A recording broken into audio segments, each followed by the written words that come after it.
जय हिंद दोस्तों, स्वागत है आपको अपनी केमिस्ट्री की क्लास में। हम आज वैसे लवण को पढ़ेंगे जो हमारे एग्जाम के साथ साथ हमारे जीवन में भी बहुत उपयोगी है और एग्जाम के लिए तो बहुत बहुत ज्यादा उपयोगी है। मतलब क्वेश्चन यहाँ से बनता ही बनता है। तो चलिए हम बिना टाइम गवाए शुरू करते हैं। पहला है हमारा सोडियम हाइड्रोक्साइड, जिसे हम कास्टिक सोडा के नाम से जानते हैं। सबसे ज्यादा इसका रासायनिक सूत्र पूछता है कि इसका रासायनिक सूत्र क्या होगा। तो ये देखिए, कास्टिक सोडा का रासायनिक सूत्र है NaOH। ये क्या है? कास्टिक सोडा का रासायनिक सूत्र है। ये एग्जाम में बहुत ज्यादा पूछता है ऑब्जेक्टिव के रूप में। तो अब चलिए, कह रहा है कि इसको बनाने की विधि हम जान लेते हैं। सोडियम हाइड्रोक्साइड को क्लोरएल्कली विधि द्वारा बनाया जाता है। इस विधि में सोडियम क्लोराइड के संतृप्त जलीय विलयन का विद्युत अपघटन किया जाता है, जिससे सोडियम कैथोड पर तथा क्लोरीन गैस एनोड पर मुक्त होती है। तो आपको भी यहाँ ध्यान देना होगा कि विधि कौन सा हम उपयोग कर रहे हैं। तो देखिए, हमारा क्लोरएल्कली विधि है। ये विधि भी पूछ सकता है एग्जाम में कि हम जब सोडियम हाइड्रोक्साइड या कास्टिक सोडा जब हम बनाते हैं तो कौन सा विधि हम उपयोग करते हैं। तो हमारा क्लोरएल्कली विधि होता है। इस विधि में हम क्या करते हैं कि सोडियम क्लोराइड जो हमारे पास होता है उसको उसके संतृप्त विलयन में को विद्युत अपघटन किया जाता है। मतलब विद्युत धारा प्रवाहित किया जाता है तो अपघटित होकर टूट जाता है। तो अपघटित होगा तो कैथोड पर क्या आ जाएगा? आपका सोडियम Na जिसे बोलते हैं। अब क्लोरीन गैस एनोड पर मुक्त होता है। तो ये रहा हमारा विधि और ये रहा इसका रासायनिक सूत्र। इसको बिल्कुल ध्यान में रखना है आपको। अब कह रहा है NaOH का उपयोग। हम इसका उपयोग कहाँ करते हैं? तो देखिए, हम जो साबुन से नहाते हैं तथा अपमार्जक के रूप में बनाने में, देखिए हम साबुन जो उपयोग करते हैं, जो हम सर्फ जिसे डिटर्जेंट बोलते हैं, डिटर्जेंट को ही अपमार्जक बोला जाता है। तो हम इसको बनाने में NaOH का उपयोग करते हैं। फिर कागज बनाने में भी इसका फैक्ट्री में उपयोग होता है। प्रयोगशाला में अभिकर्मक के रूप में भी इसका उपयोग होता है। तो अभिकर्मक समझ लीजिए, अभिकर्मक वो पदार्थ होता है जो किसी भी रिएक्शन को बढ़ा दे। मतलब जैसे ही उसका उपयोग करिएगा ना तो अभिक्रिया तेज हो जाती है, तेजी गति से होने लगता है। तो इसी के लिए NaOH का प्रयोग किया जाता है ताकि रिएक्शन को तेजी से करवा दे। अब देखिए इसमें कौन कौन सा गैस निकलता है। तो इसके रिएक्शन के बाद हमारा हाइड्रोजन गैस का भी निकलता है। तो हम इसका देख लेते हैं उपयोग कहाँ है हाइड्रोजन गैस का। वनस्पति तेल का हाइड्रोजनीकरण करके उस वनस्पति घी में बदलने के लिए हाइड्रोजन गैस का उपयोग होता है। हैबर विधि द्वारा अमोनिया प्राप्त करने में, जब भी हम अमोनिया बनाएंगे तो वहाँ हैबर विधि का प्रयोग होगा। तो वहाँ भी हाइड्रोजन गैस का आपका उपयोग होता है। इसी तरह से हमारा है क्लोरीन गैस का उपयोग। कह रहा है पहला कि कपड़ों एवं कागज को विरंजित करने में। मतलब कपड़ा जो हमारे पास होता है और जो कागज होता है, विरंजित मतलब उसको रंगने में क्या उपयोग करते हैं हम? क्लोरीन गैस का उपयोग होता है। तो क्लोरीन गैस का भी कभी कभी उपयोग पूछ लेता है कि क्लोरीन गैस का उपयोग हम कहाँ कहाँ करते हैं। तो यही है हमारा कि क्लोरीन गैस को कपड़ों एवं कागज को विरंजित करने में। फिर ये तो सबको पता है भाई कि कीटाणुनाशक है। क्लोरीन बहुत खतरनाक जहरीला गैस है। ये कीटाणु को मारने में उपयोग होता है, छिड़काव किया जाता है जिससे कीटाणु न पनपे। कारण पेयजल को शुद्ध करने में भी उपयोग किया जाता है। जब किसी कुआं वगैरह में अगर कीड़े पड़ जाते हैं तो वहां इसको डाल दिया जाता है ताकि वो पेयजल क्या हो जाए, शुद्ध हो जाए।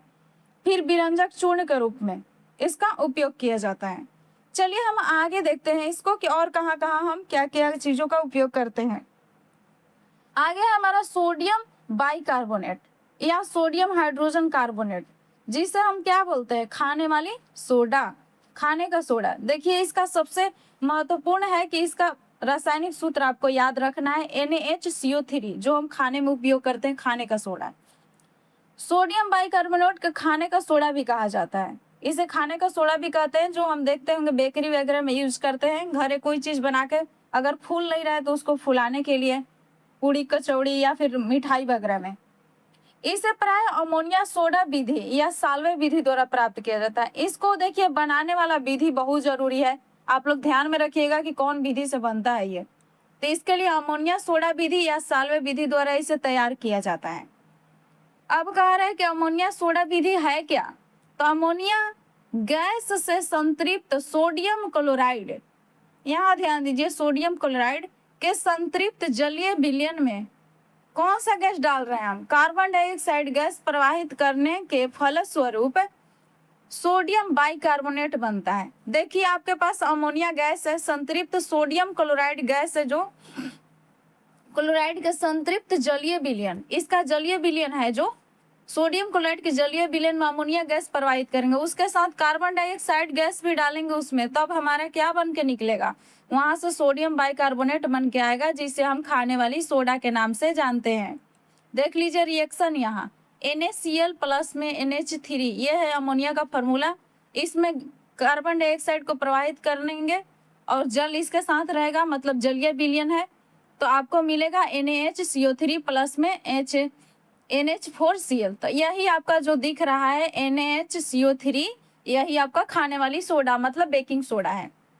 अब कह रहा है कि गुण इसका क्या है, तो कह रहा है पहला में कि सोडियम बाइकार्बोनेट का जलीय विलयन क्षारीय होता है तथा इसका विलयन का pH मान 7 होता है, 7 से अधिक होता है। तो आपको भी हमने विलयन पूरा करा दिया है अम्ल वाला, तो अम्ल जाके चैप्टर नहीं देखे होंगे तो देख लें उसको, अम्ल भस्म हमने पूरी तरह डिटेल में उसको समझाया है आपको। तो यही बोल रहा है कि इसका pH मान क्या होगा? 7 से अधिक होगा।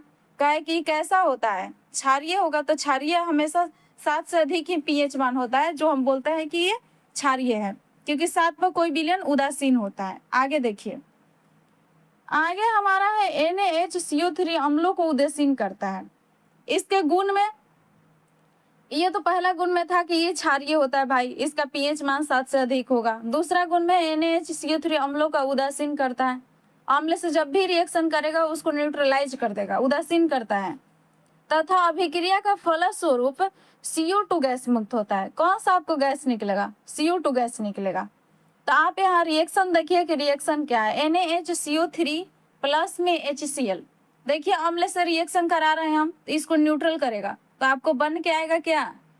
NaCl, जिसको लवण बोलेंगे, इसके साथ CO2 गैस बनेगा और हल मतलब कि जल भी साथ में रहेगा। तो ये आपका रिएक्शन होकर के आया कि कौन कौन सा पदार्थ बन रहा है कौन से रिएक्शन के बाद। तो NaHCO3 को रिएक्शन करवाएं हम किसी भी अम्ल से, तो लवण बनेगा, उसके साथ गैस निकलेगा CO2 और H2O साथ में रहेगा। अब देखिए सोडियम बाइकार्बोनेट के उपयोग, हम कहाँ कहाँ इसका उपयोग करते हैं, तो देख लीजिए, कह रहा है कि बेकिंग पाउडर बनाने में, जो हम खाने का पाउडर बनाते हैं वहाँ इसका उपयोग करते हैं। तो बेकिंग पाउडर खाने का सोडा तथा टार्टरिक अम्ल का मिश्रण होता है। जो हम बेकिंग सोडा यूज करते हैं वो बेकिंग पाउडर, पाउडर तो साथ में रहेगा लेकिन उसके साथ टार्टरिक अम्ल रहेगा। अगर टार्टरिक अम्ल नहीं रहेगा तो आपको भी पता है कि इस 7 से ज्यादा है pH मान, मतलब कि ये भास्मिक गुण रखता है, क्षारीय है, कड़वा लगेगा आपको, इसलिए टार्टरिक अम्ल मिलाया जाता है ताकि हल्का न्यूट्रल कर दे और ये खराब न लगे खाने में। नहीं तो अगर खाना केक या पावरोटी में अगर आप इसका उपयोग करेंगे, अगर टार्टरिक अम्ल नहीं है तो आपका कड़वा बिल्कुल बनेगा, मतलब बिल्कुल खराब बनेगा आपका पावरोटी या केक, इसीलिए टार्टरिक अम्ल मिलाया जाता है। आगे है सोडियम बाइकार्बोनेट पेट की अम्लीयता को कम करने के औषधि के रूप में प्रयोग किया जाता है। तो आपने भी देखा होगा कि हमारे पेट में कभी जब बहुत ज्यादा गैस बनता है तो मम्मी और बोलती है कि गर्म पानी करो और बेकिंग सोडा खा करके पानी पी लो, तो इससे आराम देता है, मतलब अम्ल को न्यूट्रलाइज कर देता है, उसे भास्मिक गुण मतलब न्यूट्रल करके अम्लीयता को कम कर देता है। इसी तरह से हमारा है नोट में इनो, इनो देख लीजिए, इसको ध्यान दीजिए कि इनो क्या क्या चीजों से हमारा बना होता है। तो इनो आपके पास जो है ये रहता है कि सोडियम बाइकार्बोनेट, सोडियम बाइकार्बोनेट के साथ में सिट्रिक अम्ल का मिश्रण होता है इनो। तो आपको पता है कि पेट में जब गैस बनता है तो हम इनो पी लेते हैं ताकि पेट को रिलीफ मिल जाए, तो यही सोडियम बाइकार्बोनेट और इसके साथ में सिट्रिक अम्ल होता है इनो में, जो हम उपयोग करते हैं पेट वगैरह के लिए। Thank you so much watching this video.